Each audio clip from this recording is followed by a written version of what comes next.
تمہید میں پس منظر، زمان نزول، شان نزول پر زیادہ وقت صرف نہ کیجیے، ان کا تعلق مطالعے قرآن سے ہے، کیونکہ درس قرآن کا اتنا وقت نہیں رہتا ہے کہ آپ ان کی تفصیلات لوگوں کے سامنے آپ رکھ سکیں۔ ہاں، پس منظر وغیرہ صرف اتنا بتا دیجیے جتنا بہت ضروری ہے۔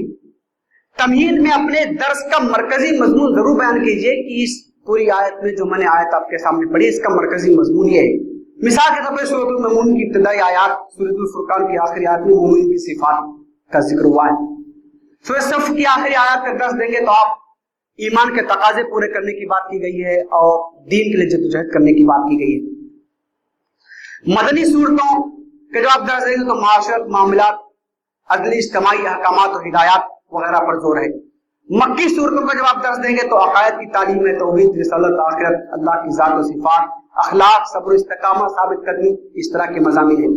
قرآن کی وہ آیات جو یا ایھا الناس سے شروع ہوتی ہیں ان کی خصوصیات یہ ہے کہ ان میں وہ ہدایات بیان کی گئی ہیں جو حقیقی فلاح و نجات کے لیے بنیادی حیثیت رکھتی ہے، اور انہی میں قرآن مجید کو اصل دعوت بھی پیش کی گئی جس کے لیے قرآن نازل ہوا ہے۔ انہی آیات سے آپ کو انداز دعوت کا بھی تعارف ہوگا۔ قرآن مجید کی وہ آیات جو یا ایھا الذین آمنوا سے شروع ہوتی ہیں، ایسی 89 آیات ہیں پورے قرآن مجید میں، 89۔ ان کی خصوصیات یہ ہے کہ مسلمانوں کو ان میں ایسی تعلیم دی گئی جو ان کی دنیا و آخرت میں فلاح و کامرانی کی ضامن ہے، ان کو ہر قسم کے نقصان و خسران سے بچانے والا ہے۔ ایمان کے تقاضے اس میں بیان کیے گئے ہیں۔ یہ بتایا گیا ہے کہ اللہ کے احکام کی ٹھیک ٹھیک اطاعت و پیروی کی جائے، ورنہ ایمان لانا بالمقصد عبث ہو جاتا ہے۔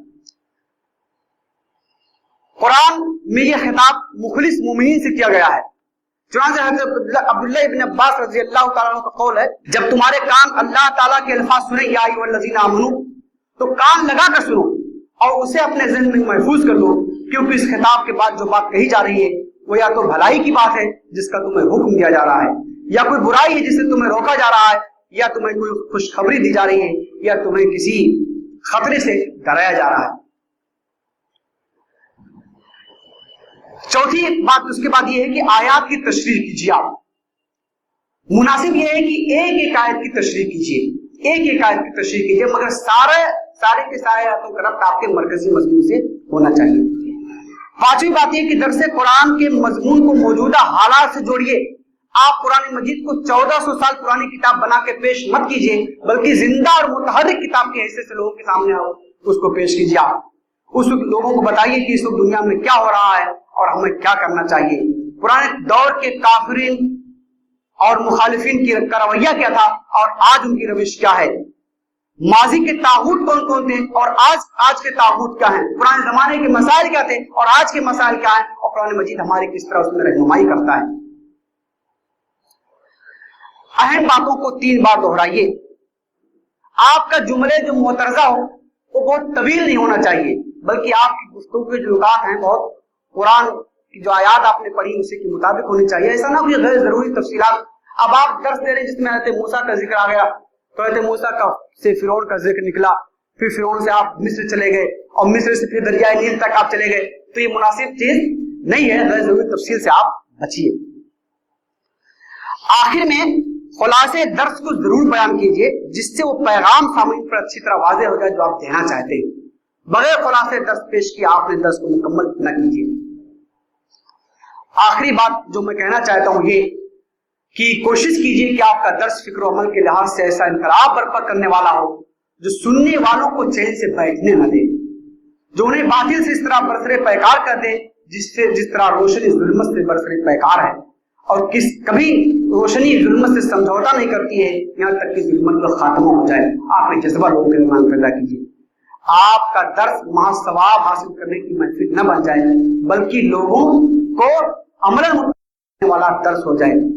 2 چیزیں بالکل آخر میں صرف بتا دیتا ہوں کہ آپ ایکسیلنس پیدا کیجیے۔ قرآن مجید میں محسنین کا لفظ بار بار ہے، یعنی ہر چیز کو اسلام میں معیاری انداز پر کرنے کے لیے کہا گیا ہے، یہاں تک کہ وہ دین جو آپ کو موذی جانور کو مارنے اور جانور ذبح کرنے کے لیے بھی ایک معیار بتاتا ہے، تو آپ درس قرآن میں بھی اپنا ایک معیار قائم کرنے کی کوشش کیجیے، ایکسیلنس کے انداز میں آپ درس دیجیے۔ اور آخری بات یہ ہے کہ اپنا درس دعائیہ کلمات پر ختم کیجیے. اللہ تعالیٰ سے خود اپنے لیے بھی دعا کیجیے اور لوگوں کے لیے بھی دعا کیجیے کہ اللہ تعالیٰ ان کے دلوں کو آپ نے جو کلمات کہے ہیں اللہ کی کتاب کے لیے ان کے دل کو کھول دیں.